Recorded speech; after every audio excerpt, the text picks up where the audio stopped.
آپ نے کیا کرنا ہے، ایک چٹکی بھر یا ایک مٹھی بھر آپ نے نمک لینا ہے۔ بہتر یہ ہے کہ آپ ایک مٹھی بھر نمک لے لیں، اور ایک آپ نے اپنے پاس پانی کی بوٹل رکھ لینی ہے۔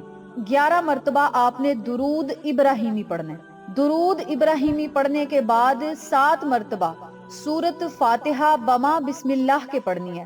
بسم اللہ الرحمن الرحیم آپ نے پڑھنی ہے، پھر 7 مرتبہ سورت فاتحہ پڑھنی ہے جو قرآن پاک کی پہلی سورت ہے۔ الحمدللہ رب العالمین، اس سورت مبارک کو مکمل پڑھنا ہے آپ نے بما بسم اللہ شریف کے 7 مرتبہ۔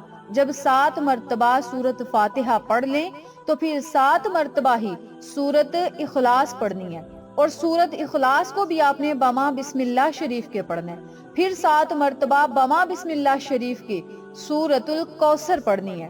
جب سورت الکوثر بھی بما بسم اللہ کے آپ پڑھ لیں تو پھر آپ نے 100 مرتبہ ان کلمات کو پڑھنا ہے۔